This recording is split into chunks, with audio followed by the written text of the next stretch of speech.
Everyone, कैसे हो आप सभी लोग? बहुत ही बढ़िया, बहुत ही शानदार, बहुत ही जोरदार। मैं नरूका सर, दीपेंद्र सिंह नरूका, आप सभी लोगों का स्वागत करता हूं इस ब्यूटीफुल से चैनल के ऊपर, द ग्रेट होल नीट। और आज हम बात करने वाले हैं एक बहुत ही इंपॉर्टेंट एंड बहुत ही क्रिटिकल मुद्दे के ऊपर, जो अभी इंडिया में इम्पैक्ट इसका पड़ रहा है और कंटिन्यूसली वो जो चीज़ है वो बढ़ती जा रही है। कुछ भी चीज़ स्टार्ट करने से पहले मैं थोड़ा सा अपने बारे में बता दूं बच्चों। I am Dipendra Singh Naruka and मैंने कोटा में पढ़ाया है बहुत लंबे समय तक। तो कोटा के जो टीचिंग का ज्ञान है या जो कोटा में जो पढ़ाया है उसका जो एक्सपीरियंस है, उसके बिहाफ में मैं बहुत सारी आपसे बातें करने वाला हूँ। Mentor of thousands of IITians and doctors and Kota में पढ़ाया है, तो आप यहाँ देख सकते हो बच्चों कोचिंग्स वगैरह के बारे में। स्टार्ट करते हैं ओमिक्रॉन इफेक्ट ऑन 2022 नीट 2022। तो नीट का जो एग्जाम है उस पर ओमिक्रॉन का क्या इफेक्ट पड़ सकता है। सबसे पहले हम बात करते हैं कि भैया जो कोविड की जो थर्ड वेव है इसका अभी क्या सिनेरियो चल रहा है या फिर क्या इसके आगे परिणाम हो सकते हैं। तो परिणाम के बेसिस पे या फिर इसकी जो हम लोग एनालिसिस कर रहे हैं वो कोई भी चीज़ हम लोग हेल्थ वाइज नहीं कर रहे हैं बच्चों, या फिर मैं कोई भी ऐसी रिपोर्ट के ऊपर बात नहीं करूंगा केसेस वगैरह के ऊपर। हमारा जो मेन मकसद है वो ये है कि एजुकेशन पे इसका क्या क्या इम्पैक्ट पड़ सकता है। ठीक है, तो आप देख रहे हो कि कंटिन्यूसली जो ओमिक्रॉन के केसेस है या फिर ओवरऑल जो कोविड के केसेस है वो लगातार बढ़ते जा रहे हैं, और उसकी वजह से अभी हम लोगों के लिए बहुत जरूरी हो गया कि हम दोबारा से सेफली घर में रहना शुरू कर दें, या फिर कोचिंग्स वगैरह में थोड़ा कम जाना शुरू कर दें, या क्राउडेड प्लेसेस पे हम लोग कम जाना शुरू कर दें। लेकिन इसके साथ ही हमारी पढ़ाई भी इम्पैक्ट होती है, पढ़ाई के ऊपर भी इसके साथ ही हमारा इफेक्ट पड़ने लग जाता है। ये एक बहुत इंपॉर्टेंट चीज़ हो जाती है हमारे लिए। तो इससे कैसे बचना है, इसका क्या क्या इम्पैक्ट पड़ेगा, उसके ऊपर आज हम लोग बात करने वाले। तो टॉप स्ट्रेटेजीज की बात करूंगा बच्चों। पहली बात है expected date of NEET 2022।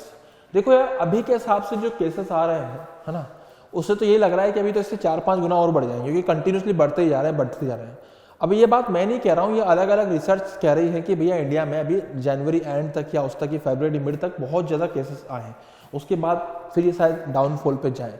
But अगर ऐसा रहा तो किसी भी कंडीशन में जनवरी एंड फरवरी में बोर्ड के प्रैक्टिकल्स की संभावना बहुत कम है ना।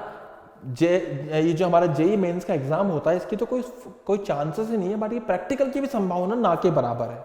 अगर प्रैक्टिकल अभी नहीं होते हैं तो इसका मतलब वो मार्च या अप्रैल में होंगे, बट मार्च अप्रैल में भी संभावना कमी होगी ना। अगर मान लीजिए फरवरी तक केसेस बढ़ते हैं इस तरीके से, तो मार्च अप्रैल तक भी हमारे बहुत कम चांसेस है प्रैक्टिकल हो जाए।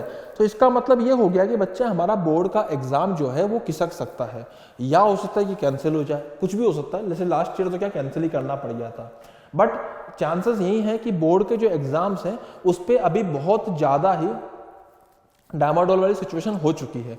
मतलब बोर्ड का एग्जाम होगा, कब होगा, इसके बारे में कुछ भी अभी तक हम लोगों के लिए कहना मतलब कुछ भी कहना हमारे लिए आसान नहीं होगा। अब बात यह है कि साहब बोर्ड का एग्जाम तो चलो जो भी ये लोग करेंगे हमें नहीं पता, हो सकता है कैंसिल कर दे, हो सकता है कि पोस्टपोन कर दे, कुछ भी करेंगे। लेकिन नीट और जेई का एग्जाम, स्पेशली नीट का एग्जाम पक्का बोर्ड के बाद होता है। अब जब बोर्ड का पता नहीं है तो नीट कहां से मई में हो जाएगा। तो इसका मतलब नीट की जो चांसेस थे मई में होने की वो तो बहुत कम है। अब इट मे बी पॉसिबल कि पिछले साल बोर्ड कैंसिल करना पड़ा, इस साल ना करे गवर्नमेंट, इस साल सोचे कि नहीं हम नहीं करेंगे कैंसिल, चाहे मई में एग्जाम कराना पड़े। अगर मई में एग्जाम कराएंगे तो भैया जून और जुलाई के आसपास जाके वो लोग नीट का सोचेंगे, समझ रहे हो ना। तो नीट के जो चांसेस बन रहे हैं ना वो ये है कि भैया जून में भी बहुत मुश्किल है, जुलाई के बाद ही कहीं बन रहे हैं। और इतना जल्दी बच्चों नीट का एग्जाम लोग नहीं कराएंगे, क्योंकि बहुत ज्यादा बड़े लेवल का एग्जाम होता है। तो मतलब मेरी तरफ से जो मेरी खुद की प्रेडिक्शंस जो हैं, या फिर जो डेटा के बेसिस पर, या फिर जो भी है ना अब तक जो सिनेरियो बन रहा है उसके बेसिस पर मेरी एक कैलकुलेशन मैं बताऊंगा, उस हिसाब से मेरे ख्याल से आपका जो एग्जाम होना चाहिए वो अगस्त के महीने में या सितंबर के महीने में ही बनता दिखाई दे रहा है। ठीक है, ये प्योर रूप से एक थ्योरेटिकल बात है। इट मे बी पॉसिबल कि इसमें कुछ चेंजेस हो जाए। मैं पहले ही बोल रहा हूं बच्चों, मैं एनटीए की तरफ से नहीं हूं कि मैं आपको कोई चीज श्योरिटी से बोल दूं, बस एक एक्सपेक्टेशंस है, and on the behalf of that expectation we will make our strategy. Okay, but हमारी जो स्ट्रेटेजी होगी वो ऐसे नहीं होगी कि हम लोग सितंबर में एग्जाम मान के अभी पढ़ना शुरू करेंगे, नहीं। हम एग्जाम तो यही मान के शुरू करेंगे कि हमारा एग्जाम जुलाई में हो रहा है और अब हमें पढ़ाई तैयारी करनी है, उसी हिसाब से हमें प्रिपरेशन करनी है। ठीक है। लेकिन मैंने आपको एक्सपेक्टेशंस बताई कि भैया हो सकता है कि अकॉर्डिंग टू दिस एक्सपेक्टेशन शायद इस रेंज में आपका एग्जाम, मतलब इस टाइम फ्रेम में आपका एग्जाम होने की संभावना है। हो सकता है कि इससे भी आगे खिसक जाए, हो सकता है इससे पहले भी हो जाए। तो अभी आगे बढ़ते हैं यहां से हम लोग इफेक्ट ऑन कंपटीशन। देखो मैं आपको एक एग्जांपल बताता हूं। हमारे यहाँ पे 3 प्रकार के छात्र रहते हैं। एक का नाम है, जैसे मान लीजिए उनको मैं कैटेगरी में डिवाइड करूं तो वो ए, बी और सी में मैं डिवाइड कर दूंगा। सर ये ए बी सी क्या है बता रहा हूं, समझ भी ध्यान से। ए बी और सी, ठीक है, ए बी और सी, ये हमारे पास में 3 प्रकार के छात्र हैं। ये जो ए वाले है ना, ये ए वाले चाहे तुम्हारा एग्जाम, सॉरी यार ये तो एक सेकंड बच्चों, हाँ ए गलत पे चला गया, उसके अलावा बी और लास्ट है C. So competition, effect on the competition. जो ए वाले हैं ना, चाहे एग्जाम अभी हो मई में, जून में, या एग्जाम सितंबर में हो, ये वो लोग हैं जिनका रिजल्ट अभी भी फिक्स है, होना ही है उनका सिलेक्शन, इनका रिजल्ट बाद में भी फिक्स है, होना ही है सिलेक्शन। ये कौन है? ये वो लोग हैं जो बहुत ही प्री प्लान्ड तरीके से, प्रॉपर वे में सब कुछ अच्छे से पढ़ रहे हैं, सिस्टमेटिकली पढ़ रहे हैं। इनका सिलेक्शन के पूरे चांसेस है कि हो जाएगा। Getting my point? तो इसका मतलब जिनका चाहे ओमिक्रॉन आए चाहे नहीं आए, चाहे इंडिया में 3rd वेव आए, चाहे पेपर लेट हो, चाहे जल्दी हो, चाहे कुछ भी हो, इस कैटेगरी के लोगों का पक्का सिलेक्शन होना ही होना है। ओके, और ये कैटेगरी में पढ़ाई के बेसिस पे बता रहा हूं कि कौन कौन कितना कितना पढ़ रहा है उसके बेसिस पर। अब आती है साहब सी कैटेगरी के लोग, बी के बारे में बाद में बात करेंगे अपन। सी कैटेगरी के लोग जो हैं, उनका जो सिलेक्शन है, अगर अभी एग्जाम होता तो शायद नहीं हो पाता, लेकिन अगर सितंबर या अगस्त में एग्जाम हुआ तो 100% इनका सिलेक्शन हो जाएगा। क्यों? ये वो लोग हैं जो किसी कारणवश तैयारी नहीं कर पाए थे, ये वो लोग हैं जो किसी रीजन की वजह से प्रिपरेशन नहीं कर पाए थे, अब ये करने वाले हैं बहुत अच्छे से प्रिपरेशन, क्योंकि इनको टाइम मिल जाएगा, और टाइम मिल जाएगा तो ढंग से प्रिपरेशन करेंगे। इसका मतलब क्या हुआ? इसका मतलब ये हो गया भैया कि हमारे यहाँ पे जो ए वाले थे जिनका अभी सिलेक्शन होने वाला था, उनके साथ में सी वाले भी आके जुड़ गए। इसका मतलब जो कंपटीशन, देखो ए वाला तो जैसे मान लीजिए कि भाई मैं तुमको एक एग्जांपल दे देता हूं। मान लीजिए 100 सीट थी, 100 में से 30 ए वाले थे, इनका सिलेक्शन तो हो गया, बच्चे 70। पहले 70 में क्या था कि बी और सी टोटल थे, अब इनको सी वालों को टाइम मिल गया तो ये पक्का 20 और सीटें निकाल लेंगे तो 50 रह गई, या 30 और निकालेंगे तो 60 रह गई, बचे कितनी? 40। अब जो बी वाले हैं, ये बड़े अजीब लोग हैं, इनके साथ बड़ा अजीब सा सीन है। इसमें भी ये लोग भी एक्चुअली क्या है ना, 2 प्रकार के। एक तो वो है जो सीखना नहीं चाहते, एक तो वो है जिनको सब पता है। इनके दिमाग में अलग ही गलत फहमियां रहती है। इन्होंने लास्ट टाइम पे जैसी प्रिपरेशन करी थी इस साल भी वैसी कर रहे हैं। इन्होंने लास्ट टाइम पीवाईक्यू रटे थे, इस साल भी पीवाईक्यू रट रहे हैं। ये लोग रट्टा मार के पास हुए, रट्टा मार के काम चला रहे थे, इस साल भी इनको लगता है रट्टा मार के काम चल जाएगा। इन लोगों ने लास्ट ईयर भी फिजिक्स के नाम पे सिर्फ और सिर्फ फॉर्मूले रटे थे, इस साल भी ये फॉर्मूले रटने के लिए तैयार हैं। इनको कुछ समझाए कि नहीं भैया इसके अलावा भी आपको कुछ करना है, तो मानने को तैयार नहीं है। तो ये बी कैटेगरी के लोग हैं। अब इस बी कैटेगरी में कुछ ऐसे भी हैं जो एक्चुअली चाहते तो हैं इंप्रूव करना, जो बढ़ना चाहते तो हैं, लेकिन इनको पता नहीं है कि कैसे करना है। ये लोग हैं फंसे हुए लोग। इनके साथ ये प्रॉब्लम है कि इनको पता नहीं है बेसिकली कि इनको कैसे करना है। और जहां फिर पता नहीं होता ना बच्चों कैसे करना है, तो फिर आदमी वहीं स्टक हो जाता है। हो सकता है कि आप भी इसी में से आते हो। अगर आप इसमें आते हो तो बहुत जरूरी है कि आप अपने आप पे फोकस कीजिए और सोचिए कि भैया क्या मैं सेम गलतियां दोबारा तो नहीं कर रहा हूं। पिछले बार मैं 100 गलतियां कर रहा था, इस बार मैं 80 गलतियां कर रहा हूं, क्या फर्क पड़ा भैया? गलतियां तो कर रहे हो ना। पिछली बार अगर 100 की वजह से सिलेक्शन नहीं हुआ तो इस बार 80 की वजह से सिलेक्शन नहीं होगा। Getting my point? इसलिए बहुत इंपॉर्टेंट है कि हम लोग अवेयर रहें कि हम लोग किस कैटेगरी से बिलोंग कर रहे हैं। अगर हम यहां से बिलोंग करते हैं तो नो नीड टू वरी, क्योंकि ये लोग काम है, इनको पता नहीं सिलेक्शन हो जाएगा। हमारी हो सकता है आकांक्षा दीदी इन्हीं में से लाइक करती हो कोई, याद है ना सिलेक्शन हुआ था इनका कोविड के टाइम पे भयंकर तरीके से, तो उनको कोई फर्क नहीं पड़ेगा अभी हो या 3 महीने बाद हो। ये लोग बार बार सर्च नहीं करते हैं इंटरनेट पे कि भैया एग्जाम कितना डिले हुआ, इनको पता है जब भी होगा ऑटोमेटिक खबर पहुंच जाएगी। इनका फोकस पढ़ाई पर है और इन लोगों ने अपना फोकस पढ़ाई पे बनाने की ठान ली है। ये लोग भटके हुए लोग, कभी इधर भटकते हैं, कभी उधर भटकते हैं, कभी इधर भटकते हैं, कभी ये तो बेचारे परेशान हैं। और वो जो है अलग ही लेवल पे ओवर कॉन्फिडेंट है कि बायोलॉजी कर लूंगा तैयारी हो गई, टेलीग्राम पे प्रैक्टिस कर लूंगा तैयारी हो गई, टेलीग्राम पे बने बनाए नोट्स पढ़ लूंगा तैयारी हो गई। ये गलत फहमियों से के भंडार है। इंस्टाग्राम पे 4 पेज फॉलो कर लूंगा जिसमें एमबीबीएस के नाम पे मीम्स बनाते हैं तो इसका मतलब तैयारी हो गई। ये अलग ही लेवल के क्या कर रहे हैं, बेवकूफियां कर रहे हैं। एक्चुअली में ये कोई तरीका नहीं होता तैयारी करने का। तैयारी करने का तरीका सिर्फ एक है भैया, अपने आप पे काम करो पढ़ाई के साथ में, दैट्स इट। तो ये समझो कि competition is going to increase. ये पहले सिर्फ ये थे, अब ये भी जुड़ने वाले हैं। और आप कहां बिलोंग करते हो आपको देखना है। अगर आप फंसे हुए हो तो मेंटोरशिप लीजिए, अगर आप फंसे हुए हो तो गाइडेंस लीजिए। जिंदगी में जब भी आदमी को फंसता है उसको एक ही हिदायत दी जाती है कि भैया किसी से पूछिए आपकी समस्या का हल।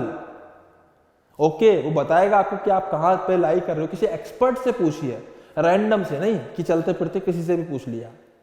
तो मैंने समझाया ना आपको ये बात, it is very important. So competition is going to increase, so you have to do is what, आपको ढंग से प्रिपरेशन करनी है। अगर आप फंसे हुए हो तो आपको अच्छे से करनी है। अगर आपको लगता है कि आपको सब आ रहा है लेकिन सिलेक्शन नहीं हुआ था तो भैया आप खुद के ऊपर दोबारा से एक बार चेकआउट कीजिए, कहीं पूरा चेक कीजिए अपने आप को कि ऐसा तो नहीं है कि मैं गलत फहमियों में जा रहा हूं। मैं कहीं मैं देखो, एक कॉन्फिडेंस अलग चीज होती है, एक रॉन्ग कॉन्फिडेंस अलग चीज होती है।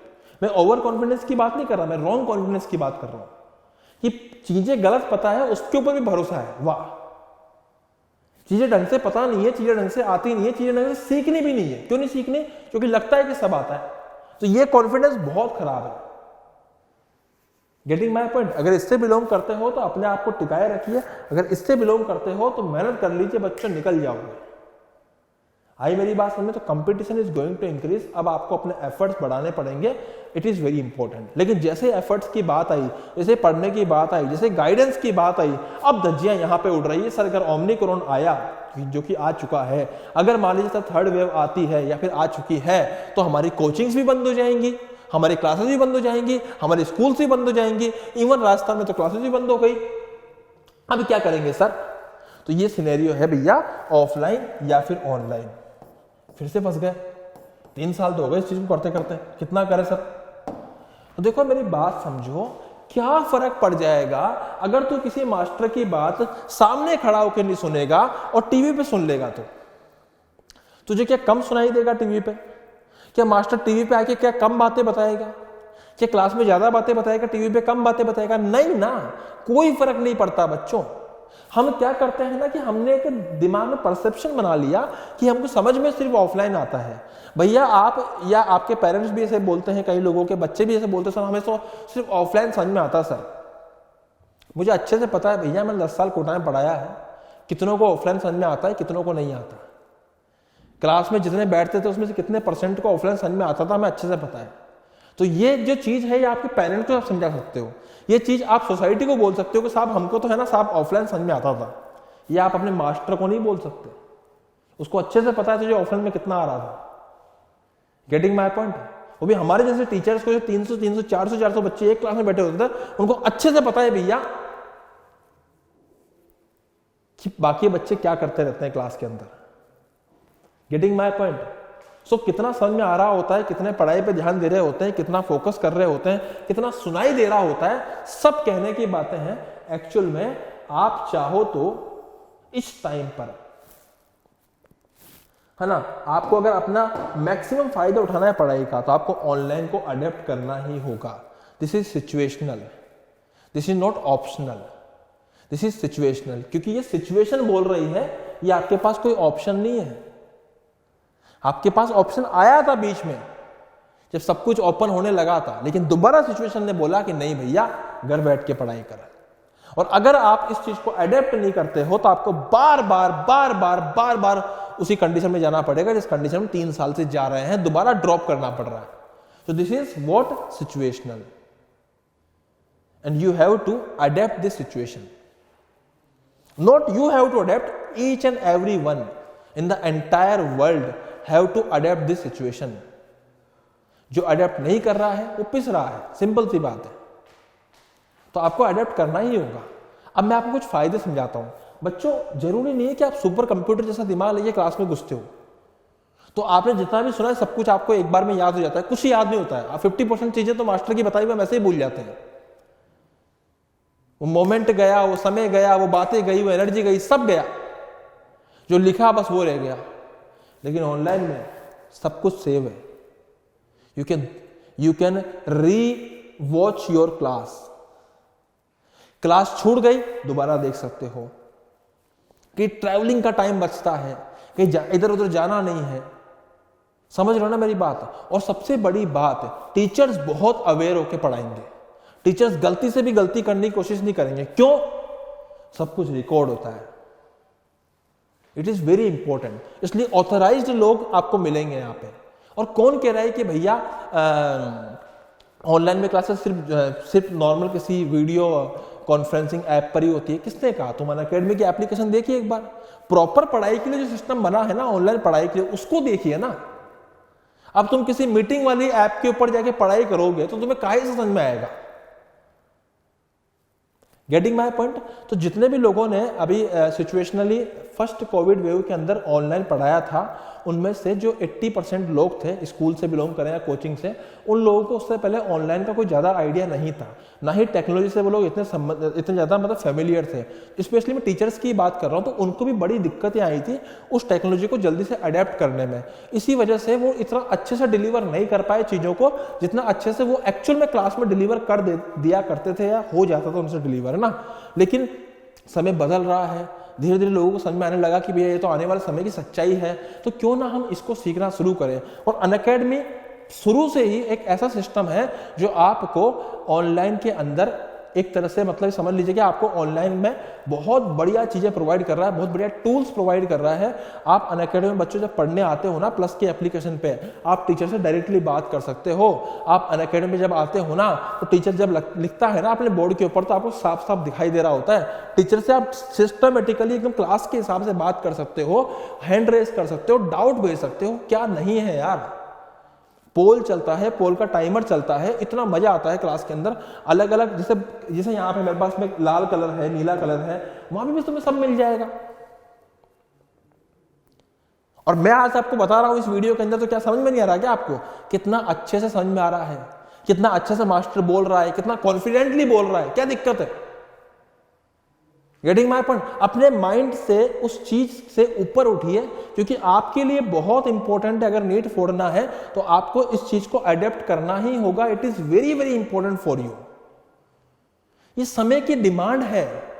ये मेरी, आपकी या किसी की पर्सनल कंडीशन नहीं है, ये समय की डिमांड है। मत वेट कीजिए कि 3 महीने बाद जब कोविड की वेव खत्म हो जाएगी फिर पढ़ने लगूंगा। नहीं भैया, घर बैठ के उस समय का फायदा उठाइए जो आपको मिल रहा है। Getting my point? सो ये इसलिए मैंने पॉइंट यहां पे कंसिडर किया है। Take care of your health, it is the last point बच्चों। कुछ भी करो, कैसे भी करो, कहीं भी पढ़ो, कैसे भी पढ़ो, होम ट्यूशन बुला के पढ़ना हो वैसे पढ़ो, अनअकैडमी पढ़ना वैसे पढ़ो, हमसे पढ़ना हमसे पढ़ो, यूट्यूब पे पढ़ना यूट्यूब पे पढ़ो, किसी कोचिंग में जाके पढ़ना है वैसे पढ़ो, छुप छुप के पढ़ना पढ़ो। तुम भले मत पढ़ो, लेकिन अपना जो स्वास्थ्य है उसका ध्यान रखो, अपनी हेल्थ का ख्याल रखो, क्योंकि सिचुएशंस बहुत ज़्यादा ही मतलब समय के साथ वर्स्ट होती जा रही हैं। उस तक कुछ और भी मतलब अभी तो मतलब इसके केसेस बढ़ रहे हैं, तो अपना ख्याल जरूर रखो, घर में रहो। और सबसे बड़ी बात है कि भैया अपनी वो सब चीज़ें करते चलो जिससे तुम्हारा इम्यूनिटी स्ट्रांग रहे। तो it is also very important. तो बात सिर्फ इतनी सी कि भैया हमेशा लाइफ में यही नहीं होता है कि आप पढ़ लो पढ़ लो पढ़ लो। कई बार पढ़ाई से ऊपर भी कुछ चीज़ें होती है, तो उसका भी ध्यान रखना है, उसमें हेल्थ भी एक चीज़ है। So this is all about today's session बच्चों। एंड इसके बाद मैं आपको कुछ बता दूं कि अनअकैडमी में अगर आप जुड़ते हो तो आपको क्या क्या फायदे होते हैं। तो अनअकैडमी में बता दूं मैं आपको 2 प्रकार से पढ़ाई होती है, एक होता है प्लस और एक होता है हमारा आइकॉनिक। अगर आप आइकॉनिक ज्वाइन करते हो तो आपको सोने पे सुहागा हो जाएगा, क्योंकि प्लस में आपको live classes, weekly test, structured course और अनलिमिटेड एक्सेस मिलता है। लेकिन आइकॉनिक में आपको, है ना, पर्सनल गाइडेंस मिल जाती है, मतलब आप 1-to-1 गाइडेंस ले सकते हो टीचर से। आइकॉनिक में आप 1-to-1 डाउट पूछ सकते हो। आइकॉनिक में आप टेस्ट का एनालिसिस कर सकते हो। आइकॉनिक में आपको आपके अकॉर्डिंग कस्टमाइज्ड प्लान बना के दिया जाता है, हर 2 वीक में रिव्यू किया जाता है। तो आइकॉनिक बहुत इंपॉर्टेंट मतलब है बच्चों। और इसमें जब आप एडमिशन लोगे तो आप मेरा कोड इस्तेमाल कर सकते हो, आपको डिस्काउंट मिल जाएगा नरूका 10 का कोड इस्तेमाल करने पे। अनअकैडमी में सब्सक्रिप्शन मंथली होता है या 6 महीने के हिसाब से होता है। 6 महीने का मतलब क्या है कि आने वाले 6 महीने में जितने भी बैचेस यहाँ पे लगते हैं उन सबसे आप पढ़ सकते हो। आप किसी भी टीचर से कितनी भी बार, कितनी भी सब्जेक्ट मतलब अलग अलग सब्जेक्ट से पढ़ सकते हो, उसमें आपको कोई परेशानी वाली बात नहीं है। तो ये है अनअकैडमी का अनलिमिटेड एक्सेस। जो फीस होती है 6 महीने की वो लगभग 25,200, इसमें तीनों सब्जेक्ट हो गए आपके प्लस की। लेकिन अगर मैं 1-to-1 मेंटोरशिप के साथ की बात करूं तो 38,000 समथिंग फीस होती है हमारी आइकॉनिक की। Iconic is far better than plus, ठीक है। प्लस अच्छा है, बहुत अच्छा है, but if you have budget तो आपको आइकॉनिक ही लेना चाहिए, है ना, क्योंकि आपको प्लस में क्या मिल रही है, आपको सुविधाएं सारी मिल रही है जो आपको आइकॉनिक में मिलेगी, पर आइकॉनिक में आपको एक्स्ट्रा सुविधाएं मिल रही है। मतलब प्लस में क्या मिल रहा है, आपको क्लासेस की सारी सुविधाएं मिल रही है जो आपको आइकॉनिक में मिल जाएंगी, पर आइकॉनिक में 1-to-1 मेंटोरशिप की आपको एक्स्ट्रा सुविधा मिल रही है, आपको डाउट लाइव मिल रहे हैं, ठीक है। फिर भी अनअकैडमी आपको काफी सारी चीजें फ्री देता है बच्चों। तो फ्री के नाम पे जैसे ये टेस्ट हो रहा है, इसमें आप मेरा कोड इस्तेमाल कीजिए नरूका 10, और इस कोड को डाल के आप अनअकैडमी प्रोडिजी का टेस्ट लीजिए। 23 जनवरी को सुबह 10 बजे टेस्ट होगा। 7वीं, 8वीं, 9वीं, 10वीं इंजीनियरिंग मेडिकल सबके लिए हो रहा है। कोड नरूका 10 है। स्कॉलरशिप और रिवॉर्ड मिल रहे हैं इसमें। रिवॉर्ड के नाम पे MacBook air, iPhone, iPad, Amazon का इको डॉट और अमेजन के वाउचर्स। रैंक 1 से लेकर रैंक 100 तक आपको ये मिल रहे हैं इनाम, और रैंक 1 से लेकर 10 तक 100% स्कॉलरशिप, और 500 रैंक तक अलग अलग स्लैब में आपको अलग अलग स्कॉलरशिप मिल रही है। 75%, 50%, 25%, 15% है। अगर आगे बढ़ते हैं तो ये टेस्ट का टाइम टेबल, इसकी फोटो खींच लीजिए, ठीक है। अब यहाँ से आगे बढ़ते हैं नेक्स्ट पे। ये हमारे बैचेस हैं अनअकैडमी जो रेगुलरली चलते रहते हैं। अभी जैसे ये 12 जनवरी का बैच है, 12 जनवरी को लॉन्च हुआ वाला बैच है, ठीक है। तो ऐसे बैचेस लगते रहते हैं, आप आइए ज्वाइन कीजिए। बहुत बढ़िया बढ़िया टीचर्स आपको पढ़ाएंगे बच्चों। मास्टर कोर्स नाम से यहाँ पे 2 टॉपिक आ रहे हैं, इलेक्ट्रोस्टैटिक और बायोटेक्नोलॉजी। एक रितु मैम का, एक इनका गुरुजी सर का है। इनमें भी आप इनका पर्सनल कोड भी है रितु एंड गुरु लाइव, आप उसको भी यूज कर सकते हो। बेसिकली आपको कोड से 10% डिस्काउंट मिलता है। तो आप नरूका 10 इस्तेमाल करोगे तो भी आप कोई सा बैच ज्वाइन कर सकते हो, और किससे पढ़ सकते हो, मेरे से पढ़ना हो बच्चों। मतलब मेरा ऑप्टिक्स का कोर्स चालू हो रहा है, बहुत ही जबरदस्त। इनका इलेक्ट्रिक का चालू हो रहा है, मेरा ऑप्टिक्स का चालू हो रहा है। तो बहुत मजेदार तरीके से आप क्या कर सकते हो, मेरा कोर्स ज्वाइन कर सकते हो। कोड है नरूका 10। नरूका 10 सब पे लगेगा, ठीक है। बस आपको सब्सक्रिप्शन मंथली लेना, 6 महीने का लेना है। उसमें जितने भी टीचर है सबसे पढ़ सकते हो। यहाँ बैच का पैसा नहीं देना होता आपको, ठीक है। उसके अलावा आप अनअकैडमी बच्चों, ask a doubt feature is now available on Unacademy website for all learners in NEET UG. So आप ask up to 3 doubts at a go, है ना। Get solutions in your preferred language, और उसके बाद submit your doubts through the Unacademy website और the learning application. आगे बढ़ते हैं यहाँ से। 6 महीने के सब्सक्रिप्शन में आपको 1 महीना फ्री, 18 पे 2 महीने और 24 पे 3 महीने फ्री मिल रहे हैं। मतलब आप 6 महीने का जब लोगे ना अभी, तो आपको 7 महीने का मिलेगा वो। उसके अलावा बच्चों एक स्कॉलरशिप एग्जाम है, इसको जरूर दीजिएगा। ये आपका 16 जनवरी को होगा सुबह 11 बजे। 45 मिनट का टेस्ट होगा, 28 क्वेश्चन का। इसमें आपको एक MacBook air, iPhone, Fitbit Vista, Amazon के वाउचर, जेबीएल के स्पीकर और जेबीएल के हेडफोन, 500 लकी पार्टिसिपेंट्स को इनाम मिल रहे हैं। इसमें आपको स्कॉलरशिप भी मिलती है ना। और इसमें आपको क्या क्या मिलते हैं, सर्टिफिकेट मिल जाएंगे। Question from physics, chemistry, biology, इसका ये सिलेबस है। सिलेबस की फोटो खींच लिया आप लोगों ने। चलिए आगे बढ़ते हैं यहाँ से। तो क्लास को पूरा देखने के लिए दिल से धन्यवाद। Thank you so much. Happy learning. आप लोग आए, जुड़े, एंड चैनल को सब्सक्राइब कर दीजिएगा, वीडियो को लाइक कर दीजिएगा। और मुझको आप अनअकैडमी की प्रोफाइल पे बच्चों नरूका सर के नाम पे सर्च करके फॉलो कर सकते हो। मेरी वहाँ पे स्पेशल क्लासेस लगती है बहुत सारी, जिसको आप ज्वाइन कर सकते हो। फ्री ऑफ कॉस्ट होती है, उसमें आपको बहुत वैल्यू मिलेगी और बहुत अच्छे से आपको चीज़ें समझ में आएंगी। और रेगुलर बेसिस पे क्विज मैं वहाँ पे कराता रहता हूँ, तो आप मुझसे जुड़ सकते हैं। मेरा नाम है दीपेंद्र सिंह नरूका, कोड है नरूका 10। एंड यहाँ पे आने के लिए धन्यवाद। Thank you so much. Happy learning. जय हिंद।